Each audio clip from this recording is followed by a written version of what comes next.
मस्जिद अब भड़काऊ भाईजान आए ओसी साहब वही बनवाए हैं, क्योंकि उनको ज़्यादा बेकार लग रहा है। राम मंदिर बन रहा है तो आकर मस्जिद का जमीन मिला है, आप आकर बनवा लीजिए भव्य तरीके से। जी मतलब भाईजान बनवाएंगे। जी जी भाईजान बनवाए, क्योंकि पीढ़ी दर पीढ़ी उन्हीं याद करा रहे हैं, तो वही बनवा दे, वही याद कराएंगे बार बार वहीं बैठकर, वही चिल्लाएंगे अल्लाहू अकबर, आ जाओ सभी लोग।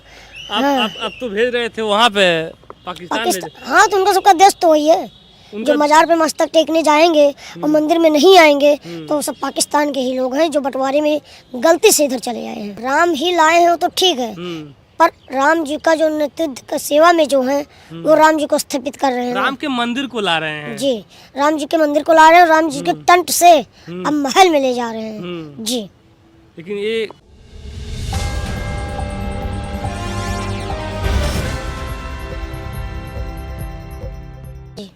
तो आप विपक्षियों का लंका क्यों ढा रहे हैं? हम लंका नहीं डाल रहे हैं, बस यही कहना है जो राम का नहीं वो किसी काम का नहीं।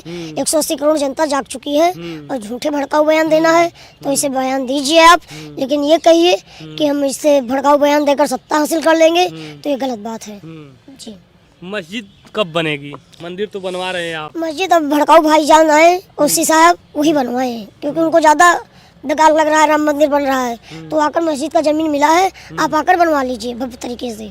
जी मतलब भाईजान बनवाएंगे। जी जी भाईजान बनवाए, क्योंकि पीढ़ी दर पीढ़ी उन्हीं याद करा रहे हैं, तो वही बनवा दे, वही याद कराएंगे बार बार वहीं बैठकर, वही चिल्लाएंगे अल्लाहू अकबर, आ जाओ सभी लोग।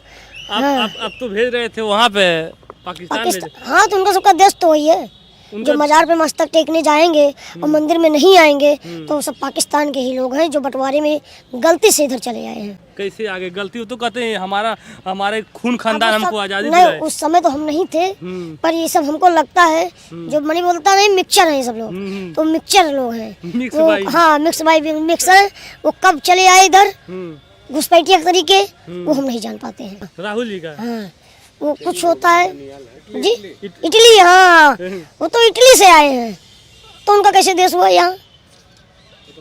उनके पूरा खानदान देश में कुर्बान कर दिया, कई कहा जाए उनका खानदान नहीं, वो जो कुर्बान हुए हैं वो तो सत्य बात है, लेकिन ये तो नहीं कुर्बान हुए हैं, तो ये क्यों इतना बोलते हैं उल्टा सीधा फिर? जी बदलती है ना, पर सत्ता हमेशा के लिए रहेगी, जो राम का है वो हमेशा रहेगा। तो राम का कौन है? जो बनवा रहे हैं राम को वही राम का है। जी मोदी जी ने योगी जी ने पूरा योगदान दे दिया है, पूरे यहाँ की 180 करोड़ जनता योगदान दे रही है, यहाँ के साधु महात्मा दे रहे हैं, तो ये सब बीजेपी के मतलब अमित शाह ने कहा था 50 साल तक बीजेपी नहीं जाएगी। 50 साल नहीं, हमारे सोच से कभी नहीं जाएगी जब तक हम जानकार होंगे और जब तक खत्म नहीं हो जाएंगे। मोदी जी बाद सत्ता कौन संभालेगा तब? योगी जी। योगी जी, और योगी जी के बाद कौन? जिसको भगवान चाहेंगे तो संभालेगा।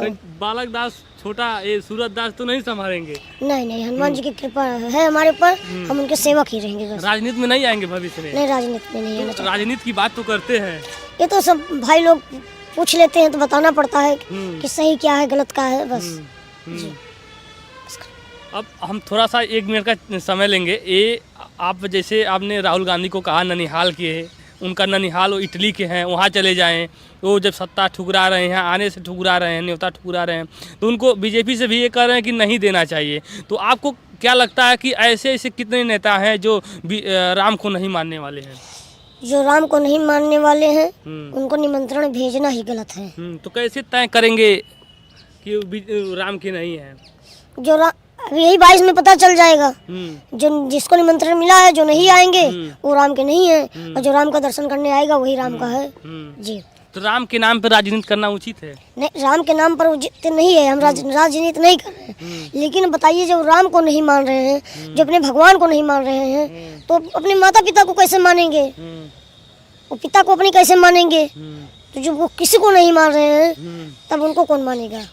नहीं, कहने का मतलब ये है राजनीति अलग जगह है और धर्म अलग जगह है। धर्म तो सबका है, ये हिंदू सभी हिंदुओं का है, तो इसमें बढ़ चढ़ के सबको हिस्सा लेना चाहिए। वही चीज तो हम कह रहे हैं, बढ़ चढ़ के हिस्सा लेना चाहिए। अब उनको निमंत्रण मिला है फिर भी ठुकरा रहे हैं, तो इसका मतलब क्या है? वो हिंदू है जो भगवान के कार्य में नहीं जाता है और भगवान का दर्शन ही नहीं करना चाहता है और भगवान को मानता ही नहीं है, उनका अस्तित्व पूछता है, तो हिंदू हो सकता है? आप बताइए। एक स्टालिन है, उनके निधि स्टालिन है, वो कहते हैं मच्छर वच्छर वाला उपाधि देते हैं सनातन को, हिंदू को? वो खुद मच्छर के तरीके हैं, इसलिए मच्छर को उपाधि दे रहे हैं सबको वो। जी। आपने देखा होगा उनका बहुत जबरदस्त बयान आया था। नहीं, वो सब लोग भड़काऊ बयान देते हैं। हम्म। हम भड़काऊ बयान नहीं देना चाहते हैं, बस यही कहेंगे कि आप हनुमान जी का आइए और राम जी का दर्शन कीजिए, अपना जीवन भाग्य सफल बनाइए। अगर घर पे माने तो कैसे आप कह सकते हैं राम को नहीं मानते तो हैं? अस्तित्व मत पूछे ना कि कोई राम का अस्तित्व बताओ, इनका महल नहीं था, इनका घर नहीं था, ये सब मत बोलिए। आप राम की भक्ति करिए, राम का ये झंडा ही ना उठाइए आप। राम को कौन लाया है? राम को तो सब लोग मिलकर लाए हैं। राम सबको लाए हैं। राम सबको तो लाए हैं, लेकिन इस कलयुग में अब राम को सब ला रहे हैं। जी। नहीं, जैसे राम को कौन लाएगा? राम ही तो लाए हैं सबको। राम ही लाए हैं वो तो ठीक है, पर राम जी का जो नेतृत्व का सेवा में जो है वो राम जी को स्थापित कर रहे हैं। राम के मंदिर को ला रहे हैं। जी, राम जी के मंदिर को ला रहे हैं, राम जी के तंट से अब महल में ले जा रहे हैं। जी।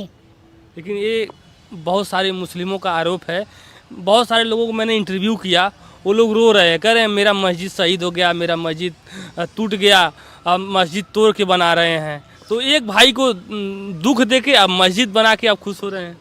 नहीं, ये बात सही है, उनको दुख होगा ही होगा, लेकिन उनके लिए जमीन तो मिली है ना। जमीन मिल गई है। और वैसी साहब याद कराते हैं बार बार, तो उनको आप बुलाइए और उनसे बनवाइए मस्जिद। उनसे बुलाकर मस्जिद बनवाइए, आपको जमीन मिल चुकी है जब। तो ये मंदिर बनवाने में पैसा कौन दिया है? ये सब सनातन धर्म वाले दिए हैं। जितने महाराज जी हैं, वो बाबा जी हैं, वो दिए हैं। और जितने सनातन भाई हैं, सबका पैसा लगा है, एक रुपया से तब ये महल तैयार और मंदिर तैयार हो रहा है। जी। इसमें सरकार का पैसा नहीं लगा है, इसमें जनता का पैसा लगा है और मंदिरों का पैसा लगा है।